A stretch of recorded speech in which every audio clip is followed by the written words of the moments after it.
السلام عليكم ورحمة الله وبركاته. الحمد لله والصلاة والسلام على رسول الله وعلى آله وصحبه ومن والاه، أما بعد. أعوذ بالله من الشيطان الرجيم. بسم الله الرحمن الرحيم. كل نفس ذائقة الموت وإنما توفون أجوركم يوم القيامة فمن زحزح عن النار وأدخل الجنة فقد فاز وما الحياة الدنيا إلا متاع الغرور. وقال النبي عليه الصلاة والسلام: أكثروا ذكر هادم اللذات. وقال عليه الصلاة والسلام: الكيس من دان نفسه وعمل لما بعد الموت. أو كما قال عليه الصلاة والسلام. Welcome আপনাদেরকে, মোবারকবাদ। আজকে আমাদের নতুন একটা কোর্স, মৃত্যুর আগে পরের মাসাইল বা আহকাম বিধিবিধান আমরা জানব। বাসি করে আপনাদের ঈদ মোবারক, ঈদুকুম মোবারক। তাকাব্বালাল্লাহু মিন্না ওয়া মিনকুম সালাম আহমদ কুল্লু আনতুম বিখাইর। তাকাব্বালাল্লাহু তাআলাকুম। সাহাবা ইকরাম রাদিয়াল্লাহু তাআলা আনহুম রমজানকে পাওয়ার জন্য 6 মাস কাঁদতেন। আল্লাহ এবারে রমজান যেন না পেয়ে আমার মৃত্যুটা না হয়, কারণ রমজান হচ্ছে আখিরাতের পাথেয়, ব্যাংক ব্যালেন্স, আল্লাহর সন্তুষ্টি, লাইলাতুল কাদার, জান্নাতি হওয়ার বড় একটা চান্স থাকে। এই চান্সের আগে যেন না মরে যায়। রমজান শেষ হলে সাহাবা ইকরাম আবার 6 মাস কাঁদতেন রমজানের আমলগুলিকে কবুল করানোর জন্যে, যে আল্লাহ যা কিছু করেছি কবুল করে নাও, কবুল করে নাও, কবুল করে নাও। অর্থাৎ রমজান কেন্দ্রিক বছর ধরে সাহাবাদের কান্না হতো। তো সেজন্য আমরা যা কিছু করেছি, জানি না কতটুকু করেছি, আল্লাহ ভালো জানেন, আল্লাহ যেন কবুল করেন সেজন্য যেন আমরা কাঁদি যে আল্লাহ লাইলাতুল কাদার পেয়েছি, কবুল করে নাও। কোরআন তেলাওয়াত করেছি, জিকির আজকার করেছি, সিয়াম, কিয়াম, সালাওয়াত ইত্যাদি। তো বাসি করে হল আপনাদের ঈদ মোবারক। আর আমরা রমজানের শিক্ষাগুলি কন্টিনিউ করব। এটা আমাদের জীবনে আমরা কন্টিনিউ করব ইনশাআল্লাহ। কন্টিনিউ করতে পারলে বুঝতে হবে রমজান আপনার কবুল হয়েছে। এবার রমজানে আমি একটা খুব কমন ওয়াজ করছি এবার পুরো রমজান, সুইচ অন করা। যে সুইচ অন না হলে তো হবে না, রিচার্জ হবে না। আপনার ব্যাটারি ওকে আছে, কারেন্ট ওকে আছে, সুইচটা অন করে নেই, তাহলে কেমন হবে? তাহলে যদি সুইচটা অন না হয়ে থাকে তাহলে তো কিছুই কবল হয় নাই, ঠিক না? এরকম একটা ব্যাপার। তো সেক্ষেত্রে আমরা ইনশাআল্লাহ আমাদের সুইচ অনের ব্যাপারটা খেয়াল রাখতে হবে। অর্থাৎ সুইচ অন মানে আল্লাহর কাছে কবুল হওয়াটা। মানুষের জীবনের দুইটা পার্ট, একটা এই দুনিয়া, একটা পরকালের, ইহকাল আর পরকাল। আমরা ইহকাল নিয়ে বা দুনিয়ার জীবন নিয়ে খুব ব্যতিব্যস্ত, হিসাব নিকাশ, বাড়ি গাড়ি, বউ বাচ্চা, ছেলে মেয়ে, টাকা পয়সা, ব্যাংক ব্যালেন্স, হিসাবটা খুব কড়াকান্তি হিসাব। বাট পরকালের একটা যে আমাদের জীবন, মৃত্যুর পরে, এই জীবনের হিসাব নিকাশ আমরা অনেকেই ভালো করি না, অনেকেই করতে জানি না, করলেও হয়তো হিসাবে ভুল থাকে আমাদের। আবার মৃত্যু কেন্দ্রিক আমাদের মৃত্যুর পরে দেখা যায় আমরা এমন কিছু করি যেটা সত্যি আল্লাহর কাছে হয়তো গ্রহণযোগ্য না। এই জন্যে মৃত্যুর আগে পরের বিষয়গুলি, ওয়ালাইকুম আসসালাম রাহমাতুল্লাহ, আমাদের জানা এবং সে অনুযায়ী আমল করাটা খুবই জরুরি। বলছিলাম মৃত্যুর পরের কালটা, পরকাল যেটা, এই ব্যাপারে আমরা হিসাব নিকাশ করি না, করতে জানি না, করলে ভুল হিসাব করি। তো এই জন্যে আমাদের এই দুনিয়াটা তো ক্ষণিকের, পরকালটা হচ্ছে আমাদের স্থায়ী। এবং একজন ইহকাল আর পরকালের হিসাব দিতে গিয়ে বলছিলেন, পরকালটা এতটুকুই যে যদি পুরা দুনিয়া ভরে দেওয়া হয় সরিষার দানা দিয়ে, পরকাল এরকম দুনিয়া আরেকটা বানানো হয়। একটা কবুতরকে বলা হয় তুই একটা করে সরিষার দানা এই দুনিয়া থেকে নিবি আর ওই দুনিয়া ভরবি। একদিন সরিষার দানা শেষ হয়ে যাবে, এই দুনিয়া খালি হয়ে ওই দুনিয়া ভরে যাবে, পরকাল কিন্তু খালি হবে না, শেষ হবে না। জাস্ট বোঝানোর জন্য পরকালটা অনন্তকাল, খালেদান মুখাল্লাদান, ইম্মা ফিন্নার ইম্মা ফিল জান্নাহ। তাহলে আমাদেরকে মনে রাখতে হবে যে পরকালের হিসাবটা, পরকালের পাথেয়টা, পরকালের হিসাব নিকাশটা, এটা আমাদের জন্য জরুরি, এটা আমাদের জন্যে জরুরি। তো এই জন্যে আমরা পরকালের হিসাব করতে পারি ঠিক মতো, তাহলে আমাদের কাজ হবে ইনশাআল্লাহ। আল্লাহ রাব্বুল আলামিন আল্লাহ রব্বুল আলামিন খেয়াল করেন সূরা আল ইমরানের 185 নম্বর আয়াতে 4টা মেসেজ দিয়েছেন। এই মেসেজটা দিয়ে আমরা আমাদের করি। একটা ভুলে গেছি, আমরা অফলাইনে বন্ধুদেরকে ওয়েলকাম জানালো, যারা অনলাইনে আছেন তাদেরকে ওয়েলকাম বলতে ভুলে গেছি। যারা আমাদের সাথে এই মুহূর্তে অনলাইনে বিভিন্ন জায়গা থেকে দেশে বা দেশ থেকে আছেন তাদেরকে আমরা শুভেচ্ছা জানাচ্ছি আমাদের এই কোর্সে অংশগ্রহণ করার জন্যে এবং নিয়মিত এবং আমাদের প্রতিটি ক্লাসে থাকার জন্য ইনশাআল্লাহ। সূরা আল ইমরানের 185 নম্বর আয়াতে আল্লাহ 4টা মেসেজ দিয়েছেন। নাম্বার 1, কুল্লু নাফসিন যায়কাতুল মাউত, সবাই মরবে। মরবেন তো সবাই? মরবেন না? 1। 2 নম্বরে ওয়াইন্নামা তুওয়াফাউনা উজুরাকুম ইয়াউমাল কিয়ামাহ, দুনিয়া হলো পরীক্ষার হল, পরকালে হবে রেজাল্ট। দ্বিতীয় মেসেজটা হচ্ছে রেজাল্ট হবে কোথায়? পরকালে। আমি কিন্তু মানে সরল অনুবাদ করতেছি, হুবাহু অনুবাদ না। নাম্বার 3 কি? ফামান যুহজিয়া আনিন নার উদখিলাল জান্নাত ফাকাদ ফাজ, এই পরীক্ষায় পাস করবে যারা জান্নাত যাবে, আর যারা ফেল করবে জাহান্নাম যাবে। 2টা, যারা পাস করবে জান্নাত যাবে। 4 নম্বর মেসেজটা খুব কঠিন। এই 3টাতে মানে মনে করেন মৃত্যুকে ভুলে যাবে, ওকে, আখেরাতে যে রেজাল্ট হবে সেটাও ভুলে যাবে, ওকে। 3 নম্বরে ফেল করবে। এই 3টা মেসেজকে ভুলে দিবে সেই জিনিসটাকে ওমাল হায়াতুদ দুনিয়া ইল্লা মাতাউল গুরুর, দুনিয়ার জিন্দগিটা কি? ধোকার জিন্দগি। দুনিয়ার জিন্দগিটা কি? অর্থাৎ দুনিয়ার জিন্দগিতে ধোকা পড়বে সে মৃত্যুকে ভুলবে, আখিরাতে ফেলও করবে, জাহান্নামও যাবে। আর যে দুনিয়ার জিন্দগিতে ধোকায় পড়বে না সে মৃত্যুকে স্মরণ করবে, পরকালে জান্নাত পেয়ে জয়ী হবে, আর কি বলে পরকালের তার পরীক্ষার কথাও মানে রেজাল্টের কথাও ভুলবে না এবং পাস করে জান্নাত যাবে। আল্লাহ নবী বলছেন আকসিরু যিকরা হাযিহি মিন লাযযাত, তো মৃত্যুকে বেশি বেশি করে স্মরণ করো। মৃত্যুকে বলছে হাযিম, মানে তোমার আশা আকাঙ্ক্ষা, ইয়া করেঙ্গে হুয়া করেঙ্গে, গাড়ি বাড়ি টাকা পয়সা ধন দৌলত সব কিছুকে কী করে দেয়? একেবারে নিঃশেষ করে দেয়, ধ্বংস করে দেয়। সেই মৃত্যুকে বেশি করে স্মরণ করো। রাসূলকে একজন সাহাবী জিজ্ঞেস করেন মান আকিয়াসুন নাস ইয়া রাসূলুল্লাহ, সবচেয়ে চালাক লোকটি কে? তো তিনি বললেন আকসারুকুম যিকরান লিল মাউত, মৃত্যুকে যে বেশি স্মরণ করে, ওয়া ইদাদান লিল আখিরাহ, এবং আখিরাতের জন্য যে বেশি প্রস্তুতি গ্রহণ করে।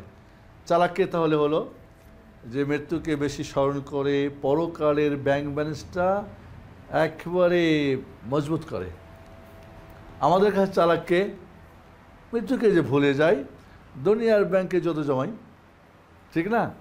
অন্য হাদিসে বলছে আল-কাইয়িস মান দানা নাফসা, ওই ব্যক্তি চালাক যে নিজের ব্যাংকের হিসাব করে। পরকালের ব্যাংকটা কিন্তু আপনার, আর দুনিয়ার ব্যাংক কিন্তু যৌথ ব্যাংক। মরে গেলে শেষ, আপনি মরে গেলে ব্যাংকের কি সব কিছু, হ্যাঁ নমিনি আছে, নয় ফায়দা নমিনি, এই নমিনি দুনিয়া শেষ, আখিরাতের নমিনি নাই, ওকে। আর বললেন ওয়ামিল আলিমা বাদাল মাউত, যে মৃত্যুর পরের জন্যে কাজ করে। আমরা দুনিয়ার জন্য করি 8 ঘন্টা 12 ঘন্টা, পরকালের জন্য করি নামাজের 5 মিনিট করে, বাস তাড়াহুড়া কিছু করলাম, শেষ। এই জন্যে আমাদের এই কোর্সটা ইনশাআল্লাহ মৃত্যুর আগে পরের যে মাসাইলগুলো, বিধিবিধানগুলো, আহকামগুলো আমাদের জানা দরকার। আমরা এটা বইটা কিন্তু অনেক বড় বই, এটা সংক্ষিপ্ত বইটার মানে বাংলা ট্রান্সলেট হয়েছে। আলহামদুলিল্লাহ বইটা আমরা পাচ্ছিলাম না, খোঁজ করতে করতে হঠাৎ করে পেয়ে গেছি। আর আপনাদের জন্য এক বোন ইউকেতে থাকে, বোন আপনার জন্যে এই বইটা গিফট করছে সবার জন্যে। হ্যাঁ, তো ওই বোনের জন্য আপনারা দোয়া করবেন, আল্লাহ যেন তার যেই আমাদেরকে সহযোগিতা করছেন দিনের কাজে আল্লাহ কবুল করেন। চলুন শুরু করবো আমরা। দেখেন আপনারা কয় নম্বর পেজ? 11 নম্বর পেজে চলেন। এত কিছু 11 নম্বর পেজ, সরাসরি আজকে আমরা একটা ক্লাস নেব। মা ইয়াজিবু আলাল মারিদ, অনুচ্ছেদ 1, অসুস্থ ব্যক্তির উপর যাওয়া আবশ্যক। সাধারণত দেখা যায় একটা মানুষ দুনিয়া ছাড়ার আগে বেশিরভাগ মানুষ অসুস্থ হয়, হয় না? হয় না? আমার দেশের অসুস্থ একজন রোগী কিভাবে নামাজ পড়বে শতকরা 5 জন মানুষ জানে না। 5 ওয়াক্ত নামাজ পড়তো, তাহাজ্জুদ নামাজ পড়তো, মৃত্যুর আগে সে বিছনায় শুয়ে আছে, নামাজ কালাম কিচ্ছু নেই। আমরা এই একটা উপরে আলোচনা একদিন করবো ইনশাআল্লাহ, যে অসুস্থ ব্যক্তির পবিত্রতা, সালাত এবং তার কি করণীয়, কোনটা করতে হবে না। তবে এখানে যেহেতু মৃত্যুকেন্দ্রিক কথাগুলো নিয়ে আসবে আমাদের, সেটা আমরা দেখব। একটা অসুস্থ মানুষের জন্য করণীয় কি? নাম্বার 1, অসুস্থ ব্যক্তির কর্তব্য হলো আল্লাহ তাআলার মীমাংসার উপর সন্তুষ্ট থাকা। আল্লাহ যে আপনার জন্য ফয়সালা করছে, কি অসুস্থ করে দিয়েছে? এই যে অসুখে আপনি ভুগতেছেন, এই ফয়সালাটা কার? আপনি এতে সন্তুষ্ট থাকবেন, কারণ এই অসুখের মাধ্যমে আল্লাহর পাপ আপনার মিটিয়ে নিচ্ছে, পরকালের মর্তবা বাড়াচ্ছে, আপনার হয়তো ভুল ভ্রান্তি আপনাকে তওবা করাচ্ছে। হঠাৎ করে মরে গেলে তো সুযোগ নাই, তার কখনোই আমরা কিন্তু মনে করি একটা লোক বিছনায় পড়ে আছে, লোকটা বুঝি খুব খারাপ। আইয়ুব আলাইহিস সালামের ঘটনায় ওনার তাফসীরে আসছে, যেটা ওনার জীবনীতে, উনি অসুস্থ, আল্লাহর পরীক্ষা ছিল, তিনি আল্লাহর কাছে দোয়া করছেন না যে আল্লাহ আমাকে সুস্থ করে দাও। ওনার ওয়াইফ, আপনারা জানতেন যে গ্রামে ভিক্ষা করে নিয়ে এসে ওনাকে খাওয়াতেন। শুনছেন তো আপনারা? জাকিল্লা খায়ের শুনছেন না শোনেন নাই? একদিন ভিক্ষা করার জন্য গেছে, তো ওর ভাইরা বলা বলি করছে আইয়ুব আলাইহিস সালামের, আইয়ুব অবশ্যই কোনো কঠিন একটা পাপ করছে যার জন্য আল্লাহ এত বড় শাস্তি ওকে দিয়েছে। তো বিবি রাহমা, যাকে রাহিমা বলেন আপনারা, রাহমার খুব কষ্ট লাগছে যে আমার স্বামীকে তো আমি জানি সে তো কোনোদিন পাপ করেনি, তাকে নিয়ে মানুষ এত খারাপ মন্তব্য করছে, এবং তার আপন ভাইয়েরা।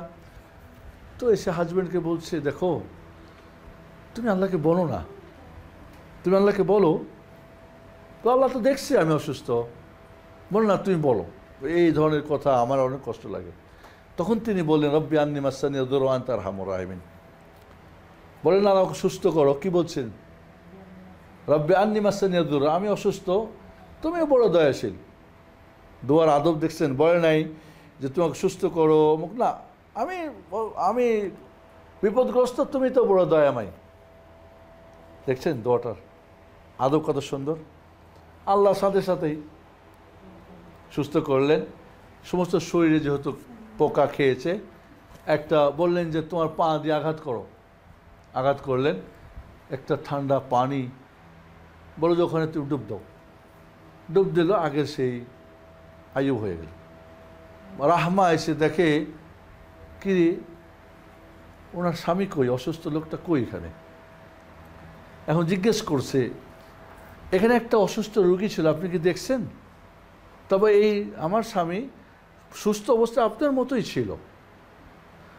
আমি তো সেই, কে, নাম কি? আইয়ুব। তাহলে অসুখ বেশি হাদিসে আছে, যাকে আল্লাহ ভালোবাসেন তাকে অসুখ দেন। আমরা তো মনে করি আল্লাহকে হয়তো গালি দিই, এটা ওটা বলি, অমুক তমুক, না, প্রকৃত সত্যি। তাহলে এখানে এই কথাটা আমাদের খুব, একজন অসুস্থ মানুষকে অন্যরা সান্ত্বনা দেবে, সবুর করেন, আল্লাহর ব্যাপারে ভালো ধারণা রাখেন, আল্লাহ আপনার পাপ মিটিয়ে দিচ্ছে, আল্লাহ আপনার প্রতি দয়া করছে, আপনি হয়তো অজান্তে ভুল করেছেন। অনেকে বলে আমি কী পাপ করছি, আল্লাহ তুই অনেক শাস্তি দিচ্ছ, বলে এরকম কথা শোনেন না আপনারা? অন্যরাও বলে না, এই ধরনের কথা বলা যাবে না। এটা খুব কঠিন জিনিস, আল্লাহর ফয়সালাকে মেনে নেওয়া,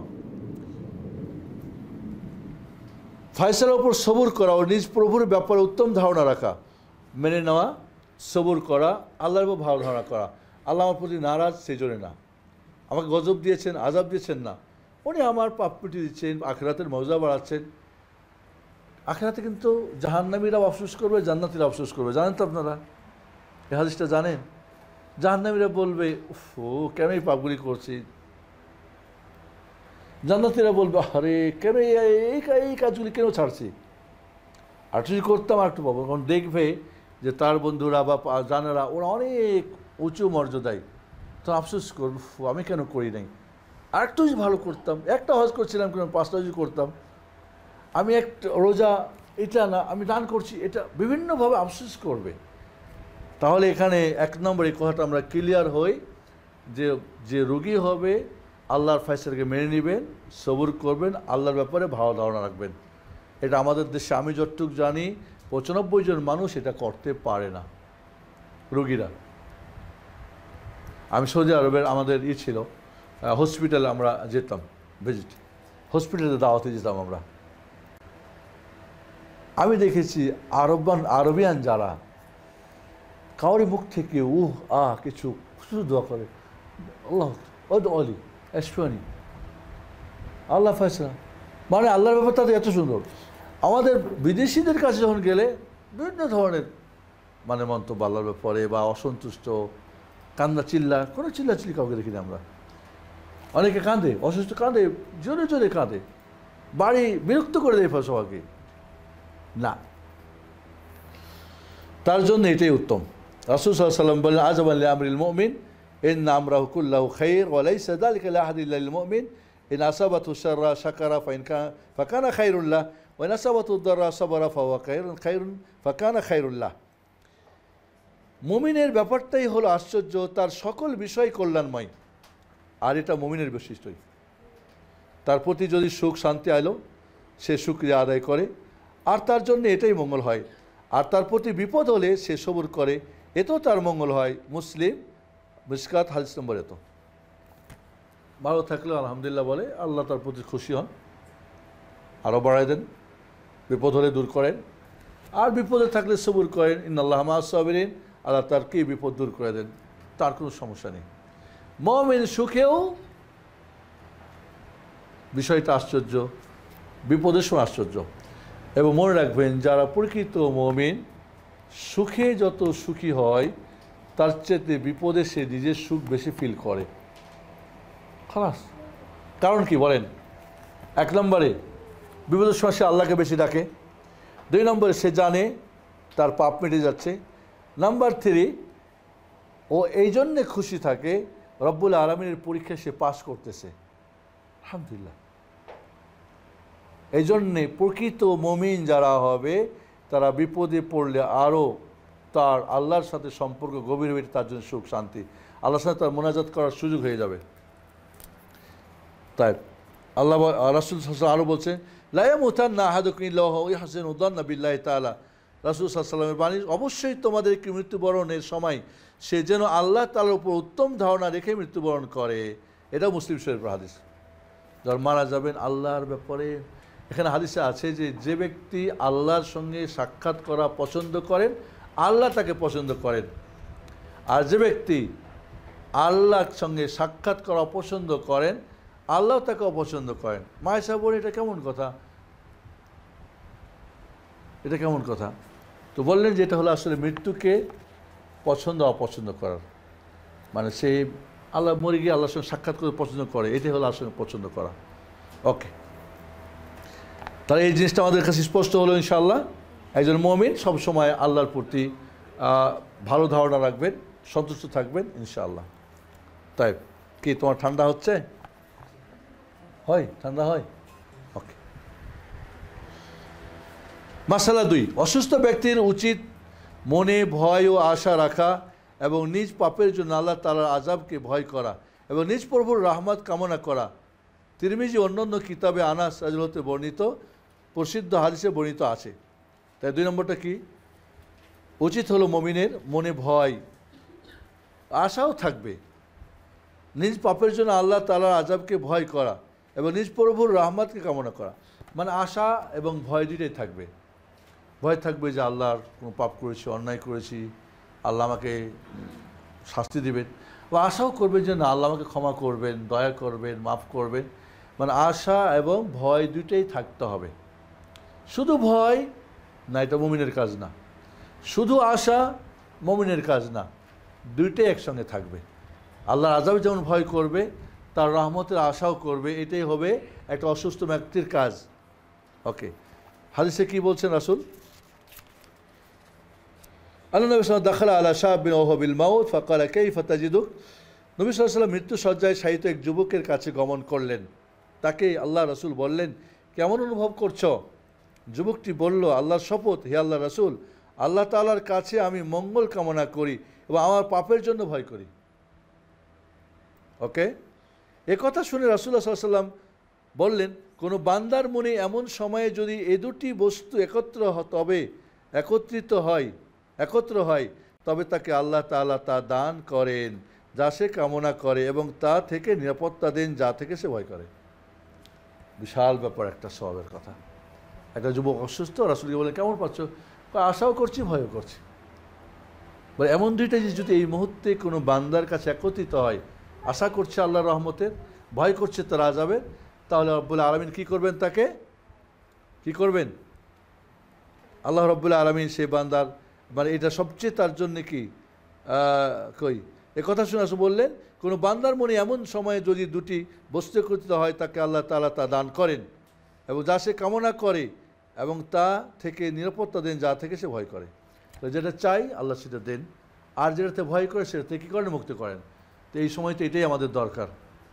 এবং আমাদের সবচেয়ে যেটা, আমাদের যখন মানুষ একটু অসুস্থ হয়, আমরা ওর জন্যে আখিরাতের কল্যাণ সেটা তাকে করাতে হবে, তওবা করাতে হবে, আল্লাহর ব্যাপারে ভালো ধারণা দিতে হবে, আল্লাহ দয়ার কথা বলতে হবে, ইনশাআল্লাহ আল্লাহ আপনাকে ক্ষমা করবেন। আমরা ওই সময় করি কি? এবং শেষ যেটা আসবে আমাদের, যে তাকে কালিমার তালকিন দিতে হবে, কালিমা লা ইলাহা পড়াতে হবে। তা না করে আমরা হুজুর ভাড়া করিয়া সূরা ইয়াসিন পড়াতে শুরু করি, কোরআন খতম দেওয়া শুরু করি। কোনো ফায়দা নেই এটাতে, কোনো ওই সময় তার জন্য কোনো ফায়দা নেই, নেকি তো সে পাবেই না এবং তার কোনো এই মুহূর্তে কোনো কাজ হবে না। এবং দুঃখজনক হলো, বাবাকে লা ইলাহা ইল্লাল্লাহ পড়াবে তো হুজুর ভাড়া নেশা করে পড়াইতে হয়, তার মেয়ে বা তার ছেলে বা ওয়াইফ বলতে পারে না পড়ো লা ইলাহা ইল্লাল্লাহ, এটুকু হুজুর ভাড়া করতে হয়। এটা অত্যন্ত দুঃখজনক। এই জন্য আমরা বলবো যে আমাদের এই কোর্সটা থেকে আমরা যেন জানি যে একটা মৃত্যু মানুষের পাশে আমরা কি করব। ওকে, মাসালা 3, আরেকটা হাদিস আছে। মাসালা 3,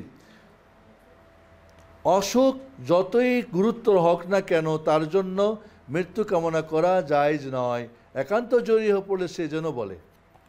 অনেকে মৃত্যু কামনা করে, আল্লাহ আমারে মেরে ফেলো, ছেলে মেয়ে বলে আল্লাহ ওরে রাখছো কেন, নিয়ে যাও। তাহলে বিষয়টা হচ্ছে এখানে মাসালাটা যে আপনি অসুস্থ যতই হোক মৃত্যু কামনা করা যাবে না, মৃত্যু কামনা করা যাবে না। অসুখ যতই গুরুতর হোক না কেন তার জন্য মৃত্যু কামনা করা জায়েজ নাই, একান্ত জরুরি হয়ে পড়লে সেজন্য বলে। তাহলে অসুখ যতই বড় হোক, বিপদ যতই কষ্টের হোক, মৃত্যু কামনা করা যাবে না। যদি করতে হয় কি বলবেন সেটা শিখেন। আল্লাহুম্মা আহইনি মা কানাতিল হায়াতু খায়রান লি, আমার যদি বেঁচে থাকা কল্যাণ হয় বেঁচে রাখো। ওয়া তাওয়াফফানি ইযা কানাতিল ওয়াফাতু খায়রান লি, আর যদি আমার জন্য মৃত্যু কল্যাণ করা হয় তাহলে আমারে কি করো? মেরে ফেলো। বলা যাবে না মেরে দাও। যদি বেঁচে থাকা কল্যাণ হয় বাঁচিয়ে রাখো, মৃত্যু আমার জন্য কল্যাণ হয় রব্বুল আলামিন, তাহলে আমারে নিয়ে যাও। এইভাবে আমরা যদি দোয়া করি তার জন্যে, মনে করেন আমার হয়তো একজন কেউ রিলেটিভ অসুস্থ, খুব কঠিন কষ্ট পাচ্ছে, আমারও তো বলতে পারি আল্লাহ তার জন্য মৃত্যু কল্যাণ হয় আল্লাহ নিয়ে যাও। যদি তার বেঁচে থাকার কি কল্যাণ হয়, বেঁচে থাকা বাঁচিয়ে রাখো, মৃত্যু কল্যাণ হয় তাকে নিয়ে যাও। তবে যদি একান্ত রোগী মুমূর্ষ, অনেকে দেখবেন ব্রেন স্ট্রোক করছে, একেবারে নড়াচড়া করতে পারছে না, একটা দোয়া আছে, এই দোয়াটা পড়লে আল্লাহ একটা ফায়সালা করবেন ইনশাআল্লাহ, নিয়ে যাবেন আর নয় ভালো করবেন। সাধারণত মুমূর্ষ অবস্থায় কি চলে যাওয়ার সময় হয়, নিয়ে যাবে ইনশাআল্লাহ। হে আল্লাহ, যতক্ষণ পর্যন্ত আমার জীবন কল্যাণ করা হয় ততক্ষণ পর্যন্ত আমাকে জীবিত রাখো এবং আমার যখন মৃত্যু কল্যাণ করা হয় তখন আমাকে মৃত্যু দান করো। এটাই বলতে হবে, এর বাইরে বলা যাবে না। মুত্তাফাকুন আলাইহি মানে বুখারী মুসলিমের হাদিস। মুত্তাফাকুন আলাইহি মানে বুখারী মুসলিম যে হাদিসটা বর্ণনা করেছেন।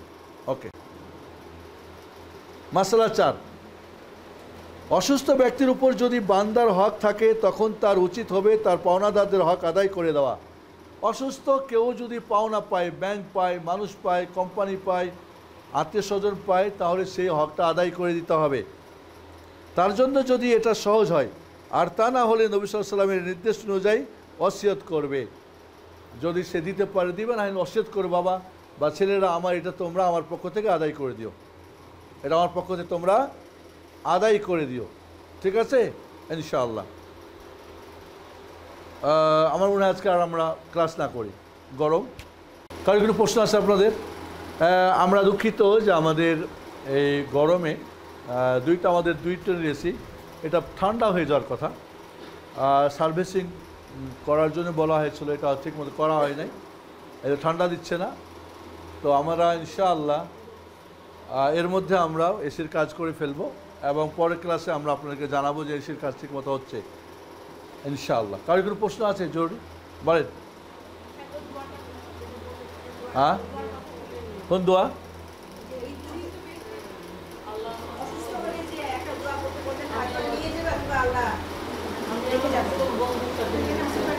হিসনুল মুসলিম আমাদের কাছে আছে, তাই না? হিসনুল মুসলিমে দেখবেন যে মুমূর্ষু রোগীর কিছু দোয়ার কথা আছে, ওইখানে দেখবেন যে বিশেষ কিছু দোয়া আছে আপনাদের অসুস্থ, যেমন রোগী বলবে আল্লাহুম্মা গফিরলি। হিসনুল মুসলিমের 51 নম্বর দোয়া, আল্লাহুম্মা গফিরলি ওয়ারহামনি ওয়ালহিকনি বির-রাফিকিল আলা। আল্লাহ আমারে ক্ষমা করো, দয়া করো এবং উপরের বন্ধুর সাথে মিলিয়ে নাও, এই একটা দোয়া আছে। আর একটা দোয়া আছে লা ইলাহা ইল্লাল্লাহ ইন্না লিল মাউতি সাকারাত, লা ইলাহা ইল্লাল্লাহ ইন্না লিল মাউতি সাকারাত। আল্লাহ ছাড়া সত্য কোনো মাবুদ নাই, মৃত্যুর কি যন্ত্রণা রয়েছে। আরেকটা দোয়া রয়েছে যেটা, এটা খুব গুরুত্বপূর্ণ, এই দোয়াটা যদি আপনি পড়েন ইনশাআল্লাহ ফায়সালা করবেন। লা ইলাহা ইল্লাল্লাহু আল্লাহু আকবার, লা ইলাহা ইল্লাল্লাহু ওয়াহদাহ, লা ইলাহা ইল্লাল্লাহু ওয়াহদাহু লা শারীকা লাহ, লা ইলাহা ইল্লাল্লাহু লাহুল মুলকু ওয়া লাহুল হামদ, লা ইলাহা ইল্লাল্লাহু ওয়া লা হাওলা ওয়া লা কুওয়াতা ইল্লা বিল্লাহ। মুমূর্ষু রোগীর পাশে বলবেন দোয়াটা বারবার, ও বলতেও না পারে আর নিজে বলতে পারে তো ভালো, তাহলে আল্লাহকে ফয়সালা করবেন। তাহলে কী করবেন? আল্লাহ তার ঈমানের উপর মৃত্যু হবে এবং রব্বুল আলামিন তাকে মৃত্যুর এই অসুখের যন্ত্রণা থেকে তাকে কি রেহাই দেবেন ইনশাআল্লাহ। আর কারোর প্রশ্ন? না, অনলাইনের কোনো বন্ধের কোনো প্রশ্ন আছে? আমরা ইনশাআল্লাহ পরবর্তীতে আমরা চাইব, আমার 5টা বাজবে, 1 মিনিট জন্য দেরি না, আগে সব রেডি রাখবা, আর 6টার মধ্যেই হবে, 1 ঘন্টার মধ্যে আমরা শেষ করব। কোনো 1 ঘন্টা ক্লাস হবে বা 50-10 মিনিট প্রশ্ন উত্তর হবে। অনলাইনে বন্ধের কারো কোনো প্রশ্ন আছে, প্রস্তাব আছে? জি,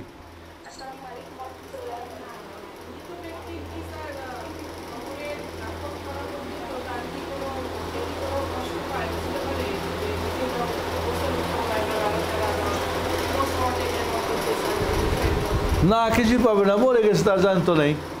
কারণ যখন মানুষটা মরে গেছে তখন কবরে দেওয়ার আগ পর্যন্ত তার যেহেতু রূহ তাকে ফেরত দেওয়া হবে না, এই সময় তার আর কোনো ভূতি কিছু থাকবে না। তবে হাদিসে আছে কিন্তু, বসেন প্লিজ, যে নেককার ব্যক্তিরা বলে তোমরা আমাকে তাড়াতাড়ি আমার জায়গায় দিয়ে আসো, যারা খারাপ মানুষ তারা বলে আমাকে তো ওখানে নিয়ে যেও না কবরে। এটা জাস্ট তার বাস্তবতার কথা বোঝানো হয়েছে, বাট তার শারীরিক কোনো তাকে মারা ধরা বা কিছু করলে বুঝবে, পোস্টমর্টম করলে বা কিছু কষ্ট না, কিছু বুঝবে না, কারণ তো সে মারা গেছে, তার কোনো নাই, অনুভূতি নাই, বুঝবে না। জি, আপু যেন কি জিজ্ঞেস করতে চাচ্ছিলেন, বলেন।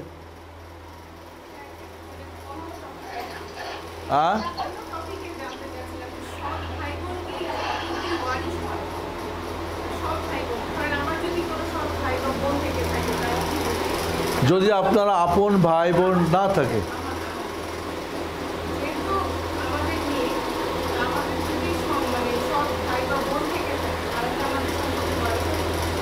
জি, যদি আপনার আপন ভাই বোন না থাকে তখন তারা পাবে না।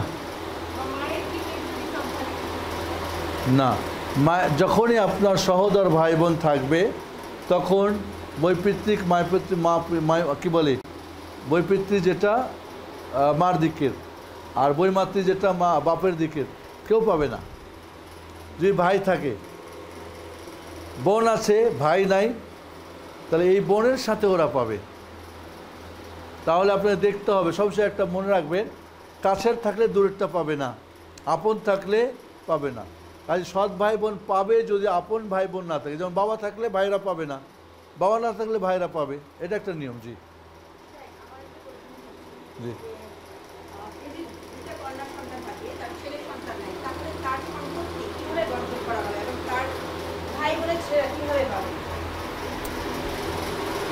টু থার্ড পাবে। যদি দুইজন, একজন মেয়ে হয় হাফ পাবে, ছেলে নাই।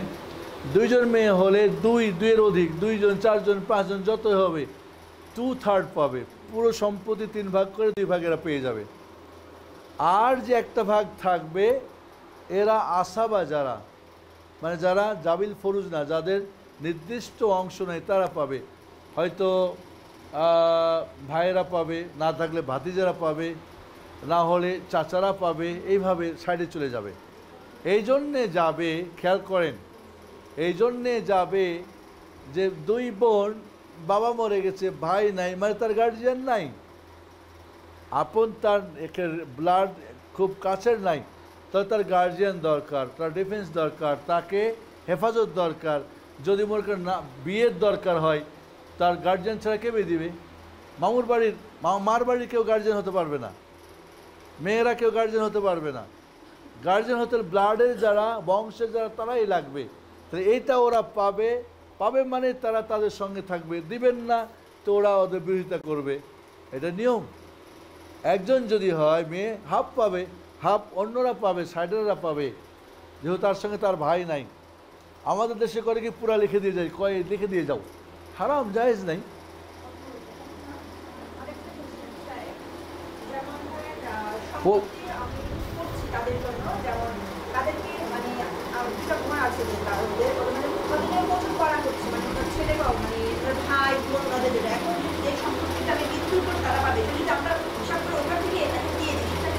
না, মৃত্যুর আগে কাউকে কোনো বন্টন করা যাবে না। আর যারা হকদার ওয়ারিস তাদেরকে ওসিয়ত করা যাবে না, জায়েজ নেই। যে অনলাইন থেকে একজন বলছিলেন, বলেন আবু, প্রশ্ন করেন আপনার। ওয়ালাইকুম আসসালাম ওয়া রাহমাতুল্লাহ।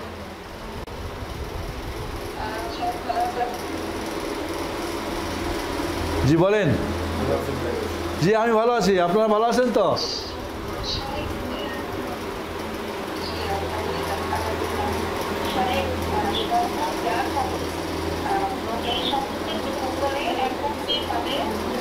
সম্পত্তিরই আসলো কেন, সবার প্রশ্ন শুরু হলো কেন? হ্যাঁ, সবাই সম্পত্তির প্রশ্ন করে, প্রশ্ন হবে মৃত্যু কেন্দ্রিক। এখন না মরার আগে এখন সম্পত্তি ভাগ শুরু করে দিলেন সবাই। আমরা কিন্তু একটা কোর্স করতেছি, সম্পত্তি কি বলে, ফারাইজ কোর্স, শান্তিনগরে এই বিষয়টা একটা কোর্স হচ্ছে, আপনারা কোর্স করতে পারেন। জি হ্যাঁ বলেন, কি বলছেন?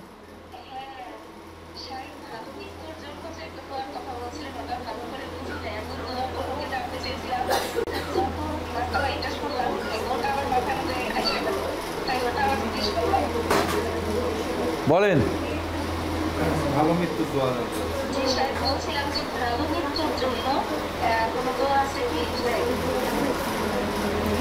জি, আমরা ভালো মৃত্যুর জন্য কোনো দোয়া আছে কিনা, আমার মৃত্যুটা যেন ভালো হয় এর জন্য দোয়া আছে কিনা? হ্যাঁ, আল্লাহ আমার মৃত্যুটা ইমানের উপরে দিও, তাওহীদের উপরে দিও, মসজিদ আল্লাহর রসুলের শহরে মৃত্যু দিও, কোনো নেক আমল করতে করতে, এটাই দোয়া।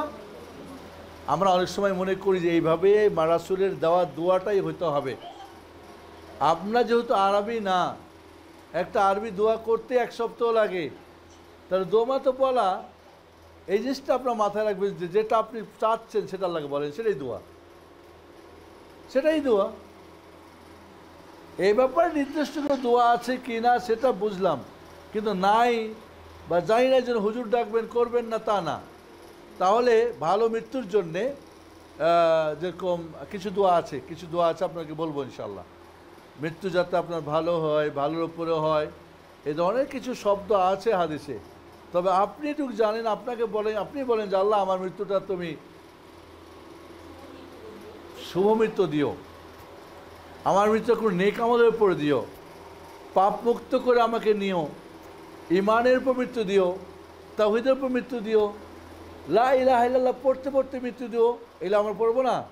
এখন দোয়া বলি, এক দোয়া মুখস্থ করার আগে আপনি বাংলাতে সবই পারতেছেন, বুঝছেন আপু?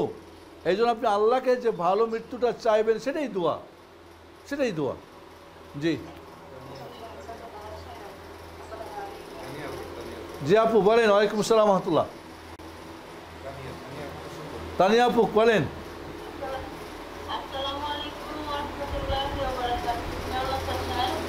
ওয়ালাইকুম আসসালাম রহমতুল্লাহ বারাকাতুহু। লম্বা সালাম। খুব ভালো আছি আমরা আলহামদুলিল্লাহ। আপনি কেমন আছেন?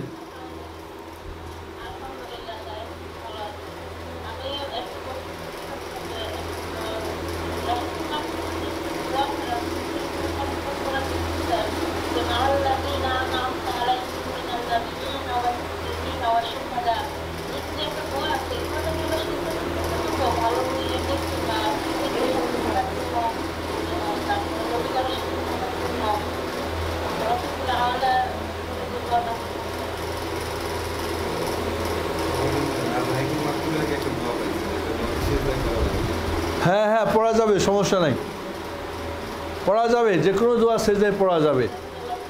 জি ঠিক আছে, তাহলে আর কারোর কোনো প্রশ্ন নাই? হ্যাঁ হ্যাঁ আল্লাহ, ওমর রাদিয়াল্লাহু আনহু দোয়া করতেন, আল্লাহুম্মা রযুকনি শাহাদাতান ফি সাবিলিক ওয়াল মাউতা ফি সাবিলিক ওয়াল মাউতা ফি মাদিনাতি রাসূলিক। হে আল্লাহ, আমাকে তোমার রাস্তায় শহীদের মৃত্যু দিও এবং তোমার নবীর শহরে মৃত্যু দিও। হাদিসে আছে, যে ব্যক্তি আমার শহরে, রাসূল বলছেন মসজিদে মানে মদিনায় মৃত্যু কামনা করবে ও মারা যাবে, সে ব্যক্তির জন্য আমি কিয়ামতের দিন শাফাআত করব। এই হাদিস শুনে ওমর ফারুক দোয়া করতেন যে আল্লাহ, আল্লাহুম্মা রযুকনি শাহাদাতান ফি সাবিলিক।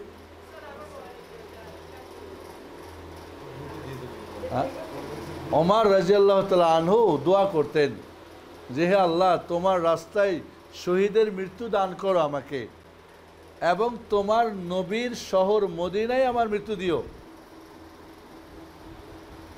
তাহলে শহীদের মৃত্যু কামনা করা, এবং রাসূল বলছেন অন্য একটা হাদিসে, যে ব্যক্তি আমি নবীর শহর মদিনায় মরতে চাই, মরতে চাও, কারণ এই শহরে যে মারা যাবে আমি নবী তার জন্যে কিয়ামতের শাফাআত করব।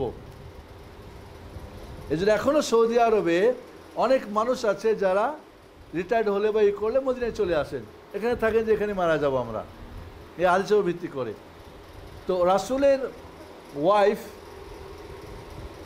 হাফসা রাদিয়াল্লাহু তাআলা আনহা, ওমরের মেয়ে, বললেন ইয়া বাবা, তুমি মদিনায় আছো, শহীদের মৃত্যু কামনা করছো, এটা কেমন হয়? তো মদিনায় তখন যুদ্ধ জিহাদ নাই। তো বলেন দেখো, উপরওয়ালা কবুল করলে তো হতে পারে। বা আপনারা জানেন যে ওমর রাদিয়াল্লাহু আনহুকে একজন অগ্নিপূজক ফাইরুজি এবং ইরানি তাকে হত্যা করছিল, তো উনি তো মদিনায় শহীদ হয়েছেন। এই জন্যে শাহাদাতের মৃত্যু কামনা করা যাবে। জি, তবে শাহাদাতের মৃত্যু কামনা কইরা আবার বম টম নিয়ে রাস্তাঘাটে গিয়ে গাড়ি টাড়ি পড়ে যায় না, কারণ অনেক বাংলাদেশে আছে এরকম বলে চলো শহীদের মৃত্যু হয়ে যাবে না। এগুলি শহীদের মৃত্যু নেই, কি আত্মহত্যা হবে। জি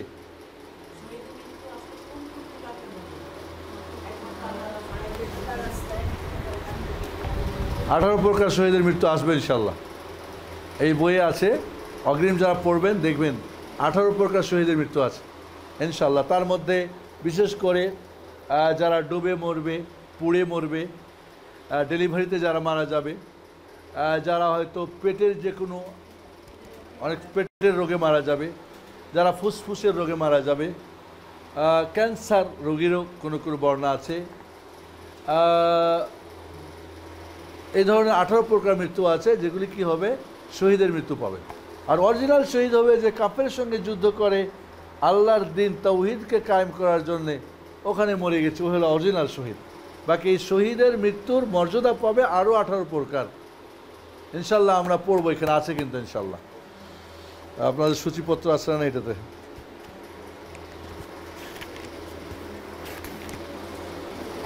ওকে,